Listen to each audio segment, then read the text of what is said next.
Welcome to Lesson 11, video part 2, and we're continuing along with dimensional analysis and similarity. And this next component is going to discuss dimensions and equations.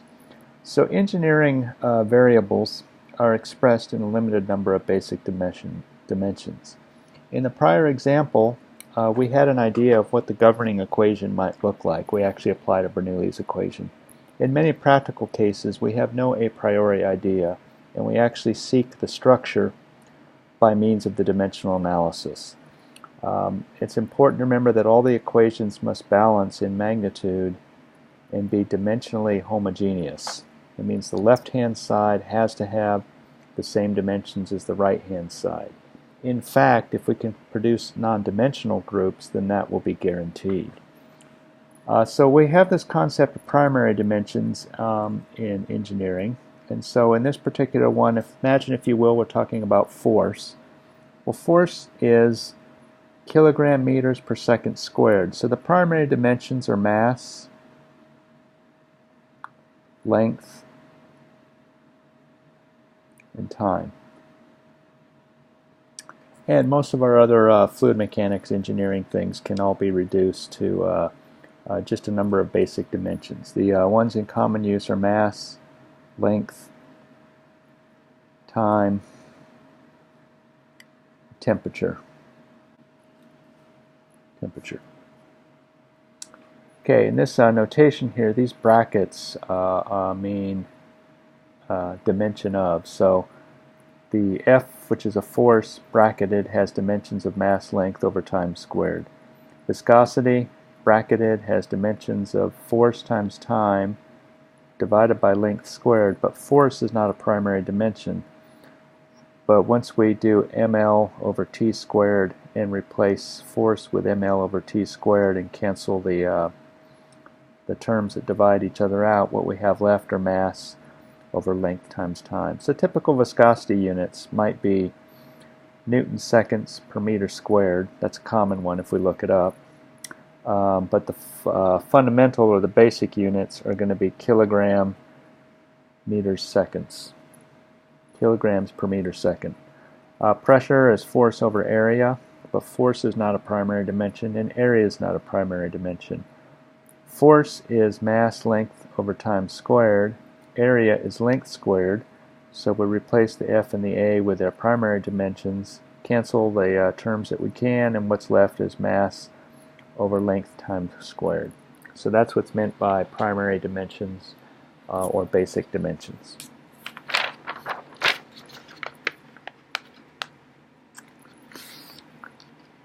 Okay, perhaps unknown to you, Martha Stewart was actually is a famous fluid mechanics scientist, and she invented a recipe for Buckingham Pi. And it's called the Buckingham Pi Theorem, and it has nothing to do with Martha Stewart. That's supposed to be haha. And it's a tool to construct dimensionless correlations to help guide experiments.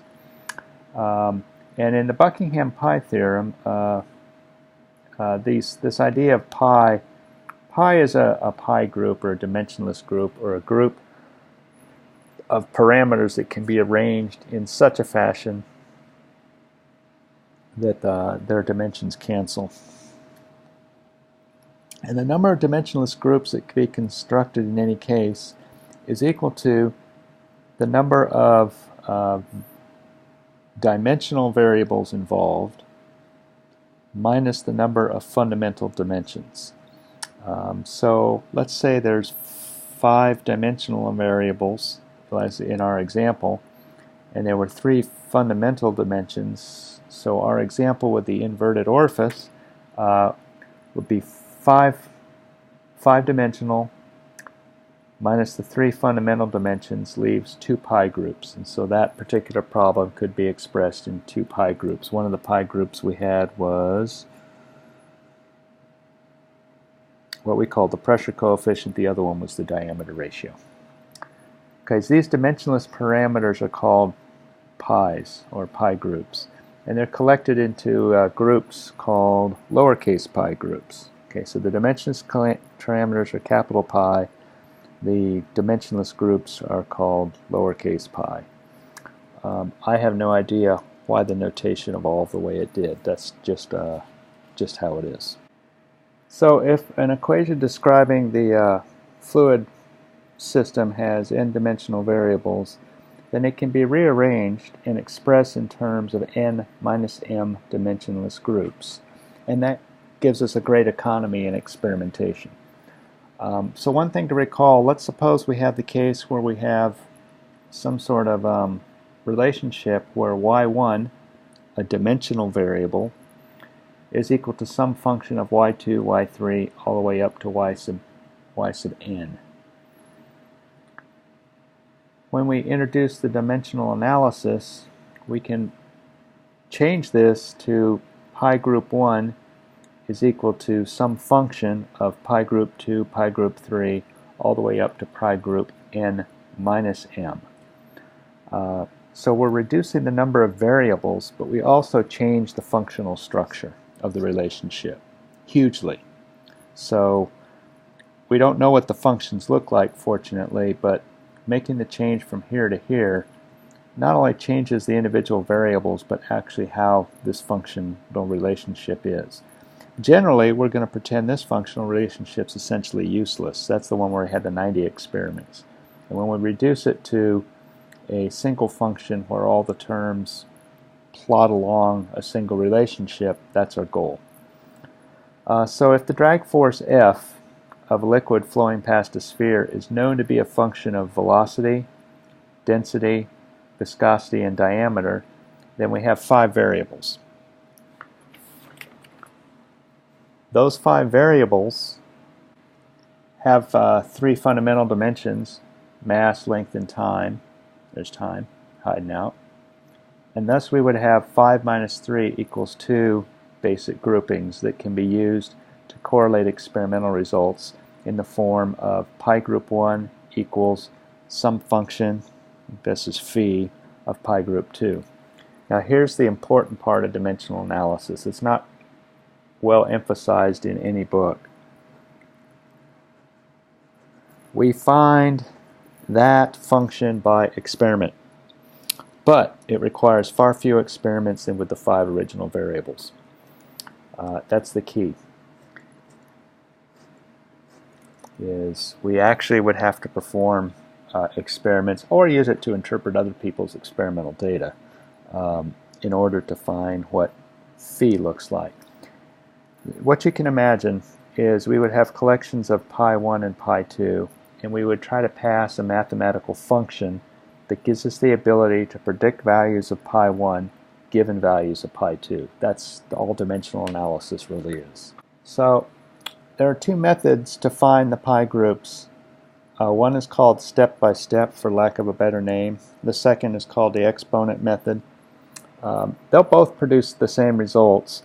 The step-by-step is probably better for simple cases, and the exponent for the cases that are too complicated for step-by-step or we can't figure them out. We can try exponents. Okay, so this is supposing we don't have any clue on how to derive the relationship. Let's just work through this by example. It would make more sense. Suppose we have an object falling in a vacuum. Its velocity v is a function of gravitational acceleration constant for wherever in the world it is, or in the universe, and the distance traveled. Okay, so there's our example. Some object out at a little bit past a Lagrange point between Jupiter and Saturn. And let's see, Jupiter's bigger, so it's falling towards Jupiter, and its velocity is a function of how far from its initial position, h, and the acceleration of gravity, of this case Jupiter.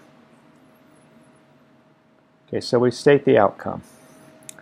For velocity, we think it's a function of gravity and distance. And for the fall velocity, we're going to determine by dimensional analysis how those are related, and then we would perform experiments. So first we want to examine the components. The velocity has dimensionality of length over time. Gravity has dimensionality length over time squared. It's an acceleration term. H has the displacement that has dimensionality of length. So the only two fundamental dimensions we're dealing with are length and time. Next, we want to combine the dimensional variables in such a way as to eliminate basic dimensions and determine the resulting pi groups. Now, we have 3 dimensional variables, and we have 2 basic dimensions. So 3 minus 2 is 1. We're going to get 1 pi group out of this. It's not a very interesting problem, but it's a good learning problem. So the next step would be to build a table, at least for the step-by-step method, and we'll list the different variables in the table and their dimensionality, and then postulate ways to combine them so as to reduce the dimensionality. So we have velocity over 1, gravity over 1, displacement over 1. Velocity has length over time, gravity has length over time squared, and displacement has length over 1. What we observe is that h is embedded into itself, it's embedded into g, and it's embedded into velocity. So that's a good candidate for dimensional elimination. To take the length out of velocity, we would divide velocity by the displacement. To take the length out of gravity, we divide gravity by displacement. To take the length out of displacement, we divide it by itself. And when we make those divisions, velocity over h has dimensionality of 1 over time. Gravity over h has dimensionality of 1 over time squared, and h over h is dimensionless. Our next step would be to either deal with velocity or gravity over h. We choose g over h because if we take the square root of this term, g over h, that becomes 1 over t, and that gives us the ability to eliminate 1 over t from the velocity term. So velocity divided by h divided by the square root of g over h is equal to velocity over root gh, and that has dimensionality 1 over 1. So that term is dimensionless. Actually, so is this one. So in this second column, only time remains, and if we divide by the square root of time squared, we can eliminate it. So now the ratio, velocity over square root of gh, is a non-dimensional group. And the functional equation is written dimensionless as c, some coefficient, is equal to v over root gh. So in this example, the remaining dimensionless parameter was consistent with the expected number of pi groups. We expected to get 1 group out of this. So we had 3 variables, 2 fundamental dimensions that only left a single pi group. And what this tells us is we would expect whatever our function to look like to depend on v over square root of gh. Would equal some constant, and then by inputting values of h and g, we could find velocity, or inputting values of velocity and g, we could find out h for whatever constant there is. Okay, so Buckingham Theory states that the equation can be rearranged as pi 1 equals some function of pi 2, 3, the remaining pi groups. If the right-hand side in this point, in this analysis, has no remaining pi groups, then the function is a constant, which is what we discovered right here. So this pi group, there's nothing left, so it has to equal a constant. So the relationship of v over root gh for the situation described is equal to some constant, which literally we need 2 observations at different velocities or different h's to find out what the constant is. Or if we know the constant, and we know how far it's displaced from its starting position. We know what the velocity is. It's assuming we know the gravitational acceleration of Jupiter, unless it's going to Uranus and all those other outer planets. Okay, let's look at a second example, drag force on a sphere. So we have a sphere flying through the air on this drawing left to right, and so the air is working around it, and it exerts a drag force on the sphere. This is why cannonballs don't fly indefinitely. If there wasn't any drag on the sphere, the cannons that Napoleon fired so long ago, the balls would still be flying around the world, and it'd make air travel very difficult because you'd be getting hit by cannonballs all the time. I hate it when that happens. Okay, so let's postulate that our drag force is some function of velocity, density of the air, viscosity, and diameter of the sphere. So we have 1, 2, 3, 4, 5 dimensional variables. We'll have mass, length, and time for sure. I don't think temperature matters. It certainly affects the values of viscosity, but not the relationship here. So 5-dimensional, 3 fundamental dimensions, so we should be able to reduce this to 2 pi groups. And so we will start 5 variables, 3 dimensions. We expect to get 2 pi groups, and now we write the variables, force, velocity, rho, mu, diameter, put them all over 1, and we examine their dimensionality. So ml over t squared, L over t, m over L cubed, ml over t, L over 1. Observe that force and velocity have time in them. Density, and diameter don't have time in them. Viscosity has time. So there's something important about those 3 and important about those 2. The simplest is usually to factor out whatever has the least complexity. So we're going to factor out length. So if we take the drag force divided by diameter, velocity divided by diameter, rho multiplied by diameter cubed, viscosity divided by diameter, diameter over diameter, reduce diameter divided by itself is 1. Mu over d has mass over time. Rho d cubed over 1 has mass only. V over d has 1 over time. F over d has mass over time squared. So we factored out the length.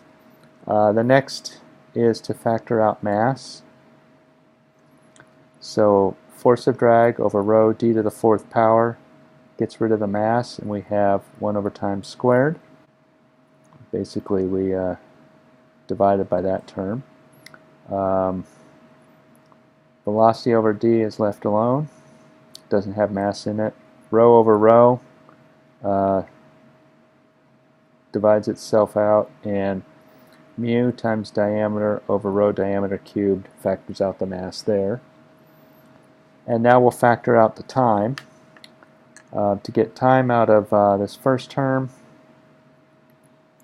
we divide by the velocity squared. We divide by v over d quantity squared. What's left after we do that is force divided by rho v squared d squared has dimensionality of unity. Here we have v times d over itself, and here we have mu rho d cubed divided by v over d, and when we've canceled the terms, what we have left is mu rho v d. And these all have dimensionality of unity. And so now we've taken our 5 variables and we've got them down into 3 parts. Oh, actually this one's 1. That thing's gone. Okay, cool. Started with 5 variables, we now are down to 2. And so we have the following two pi groups.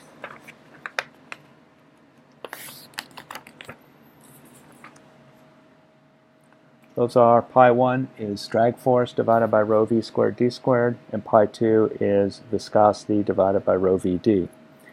And so the correlation would be something like force of drag over rho v squared d squared equals phi, some function as of yet unknown, of mu over rho v d. And we would find what that function looks like by experimentation. Now this isn't trivial. We had 5 variables. I don't know how to plot a 5-variable critter, but I certainly know that I can run experiments and plot whatever that looks like and obtain a relationship between the two dimensionless groups, because I've reduced the dimensionality involved. So if we were doing all 5 variables, that would be a 5-dimension hypercube to explain all the possible positions. So there's a lot of economization that happens with dimensionless analysis, or dimensional analysis. Okay, then comes the science, or I guess the ingenuity. Upon inspection, we see that the right-hand side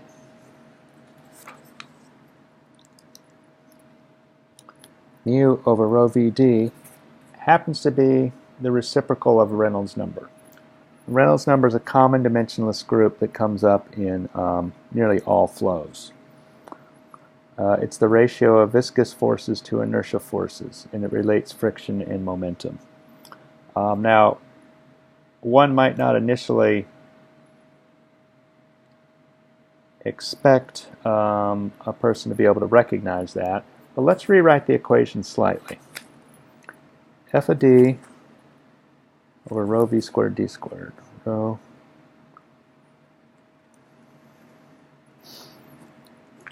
okay.